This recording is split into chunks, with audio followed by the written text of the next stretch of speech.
Hello, and we're on to 1 John 2:7 in Greek. So if you know a little Greek, go ahead and see if you can translate this puppy. And here's my translation. Beloved ones, not a new commandment I write to you, but an old commandment that you were having from the beginning. The old commandment is the word that you heard. Okay, and once again, I apologize to Greg Logan. It's quite clear that word in 1 John is not Jesus. Okay, let's keep going. So a more detailed translation. So doing a little interlinear work here. Beloved, this is addressing it. We've got a little comma to help us out. It is masculine, but of course, in Greek, as in other languages like Spanish, even if you have females present, even if the majority of people you're addressing are female, the bias of the Greek language was to use the masculine ending.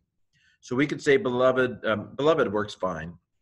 Loved ones. We could do loved ones. That'd be better in modern English, wouldn't it? Not a new commandment. Now, again, notice the order. Commandment new, the noun first and then the adjective. But we don't do that in English. We say new commandment. We don't say commandment new, unless we're writing poetry, maybe. I am writing to you, present tense. Interesting use of the present tense here. Okay, for reasons I'll explain later in this sequence. Any questions? Go ahead and type them in. But an old commandment. Again, notice that old comes after the word commandment. Maybe, again, a reflection of John's more basic Semitism, perhaps. That, okay, relative pronoun, feminine. The eta is a clue that it's feminine, accusative singular. You were having. I'll talk about the parsing of this in a second, but the sense of you used to have, or you perhaps. I mean, it suggests that you still have from the beginning. Okay, no the there. But a lot of times with prepositional phrases, you have to stick a the in there for it to make good English. The old commandment, the old one, we put it in our Greek computer, and it comes out, the old commandment, is the word that you heard. Another relative pronoun. These are both relative pronouns, rough breathing mark, accent.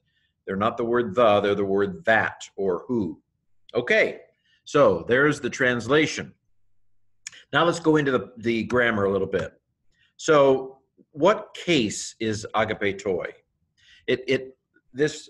I will tell you, for those of you who don't know Greek, this particular series of letters at the end, there's a couple things it could be. It could be the subject.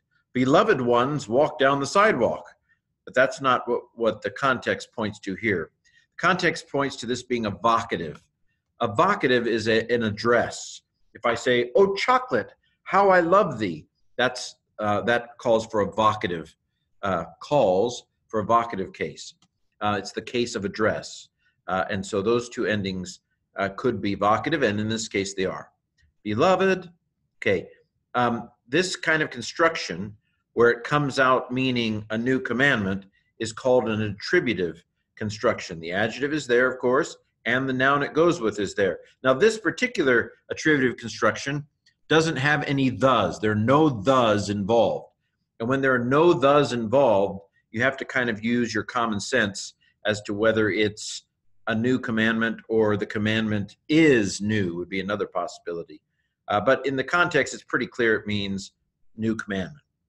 In fact, these two letters here are in a case called the accusative case, which means it's the direct object, which means that even though it comes before the verb, in our English sentence, we're going to put it after the verb. Beloved, I am not writing, what? A new commandment. It's the direct object, and that's why these are accusative. Feminine also, because the eta, but that's irrelevant, kind of. Okay, first line. Second line. But a old commandment. This is also attributive, although I didn't write it down. This is called the relative pronoun because it's relating something about commandment. What kind of commandment are you talking about there? Why, I'm talking about a kind of commandment that you were having from the beginning. And so this This is called a relative clause because it relates something about the noun it goes with. And of course, relative pronouns have to agree with their antecedent, the thing that comes before. They have to agree in case, number, and gender. So this is feminine. Does it agree? Yes, this is feminine. Ada, feminine. Is it accusative? Yes, it's accusative, so it agrees in case. And is it singular? Yes, they're both singular, okay? Actually, beep, beep, beep, beep. Relative pronouns do not have to agree in case. They only have to agree in gender and number. I'm sorry, I messed up. Bad Ken, bad Ken. The case of the pronoun has to do with the clause that it's in, and it's by coincidence that the case agrees here. They only have to agree in gender and number because the gender doesn't change and the number doesn't change that it's relating to. But the case of the relative pronoun has to do with how it's functioning in its own little relative clause. So in this case, you were having what? And so this is the accusative in its own clause, and that's why it's accusative. Bad Ken, bad Ken. Okay, so but an old, beloved, I'm not writing to you a new command, but an old command. Why? Which old command? The old command that you were having from the beginning. Now, ekate is irregular. So if you parse it, you start at the end and move back. Te is a second person plural ending, usually active, okay? Epsilon is not fried, so this is probably indicative. So it is second person plural, active indicative from echo. So what tense is it? Well, I just have it memorized that this is imperfect. That's imperfect active indicative, which is something like which you were having. You know, it's kind of a perfective sense here because you still have it. But anyway, I won't get into nuances that are weird. The idea here is you've had this for a while. You've had this commandment for a good time. He's not writing, John is not writing something that they've never heard. Wow, this is something new here. No, what I'm writing about is an old commandment, one that you had from the very beginning. And in fact, the old commandment is the word that you heard.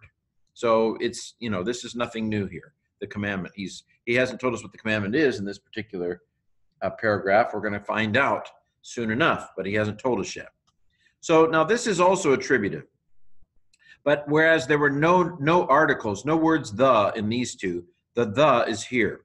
The key with attributive constructions in this case is that the adjective will have the article. And you'll notice it does. Article, noun, article, adjective. So it's the old commandment. That's an attributive construction. A new commandment, attributive construction. An old commandment, attributive construction. The old commandment, attributive construction. The good man, the big horse, the hot coffee. That's all attributive. Okay. The word, this is another relative pronoun. And the reason it is different is because this is masculine and this is feminine. Any guesses as to why was this feminine? This was feminine because it was telling us about a feminine word, commandment. So why is this masculine? Because it's telling us about a masculine word, namely the word word. And it's accusative, not because of this. It doesn't agree here. This is nominative. So this is accusative. Why? Because in its relative clause here, it's the object. You heard what? You heard the word. And so this is accusative. It is masculine singular because word is masculine singular. Relative pronouns have to agree with their antecedents in gender and number, but their case comes from their own relative clause. Okay, parsing of this, I know I already showed you, but see if you can do it. Pretend like you didn't see it. Te is second person plural. It means you, y'all. It is active. Vowels not fried. It's indicative. Sigma alpha. That's an aorist. So it's aorist, active, indicative. Just from these four letters, I know that it's aorist, active, indicative, second plural. What's it from? It kind of looks like a kuo, but the alpha on the front has been lengthened. That's the way you augment by lengthening if a word begins with a vowel. So it's aorist, active, indicative, second plural from a kuo. Beloved, Not a new commandment I am writing to you, but an old commandment that you were having from the beginning. The old commandment is the word that you heard. Haven't you heard? Bird is the word. Okay, only in Indiana. It's a car dealership. Never mind. Moving on. Okay, so now for those of you who are learning the letters and the sounds, let's do it again. I'll tell you the pronunciation, but you try first and pause the recording. So here's our first one. Alpha, gamma, alpha, pi, p, eta, tau, omicron, iota, agapetoi, beloved. Omicron, upsilon, kappa, uk, not.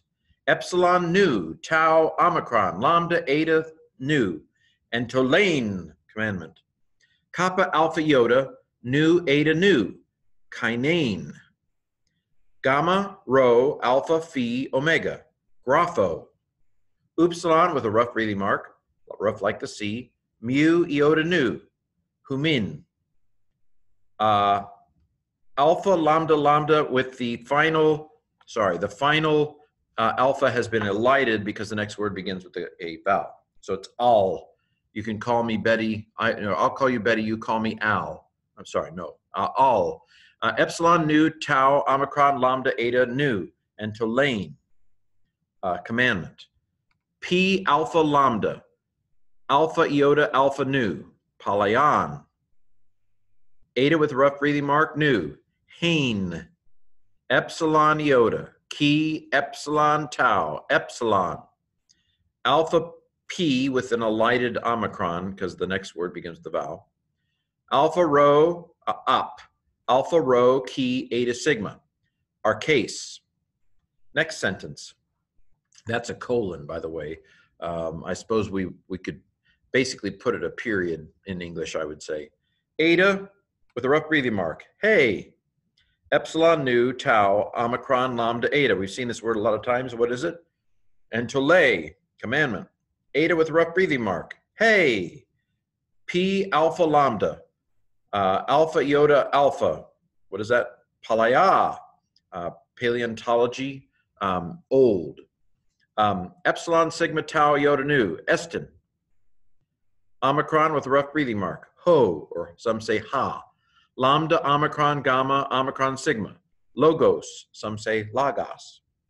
Omicron with a rough breathing mark, nu, hon, or some say han. Eta, kappa, omicron, upsilon, sigma, alpha, tau, epsilon, acusate. Okay, now let me try to say it. Agapetoi, uk entolane kainane grapho humin, al entolane palayan, hein ekate ap arcase. He entole he palaya estin, ho logos, hon acusate. Okay, I tried. And this has been 1 John 2:7. Lord willing, we will be back mañana en la mañana.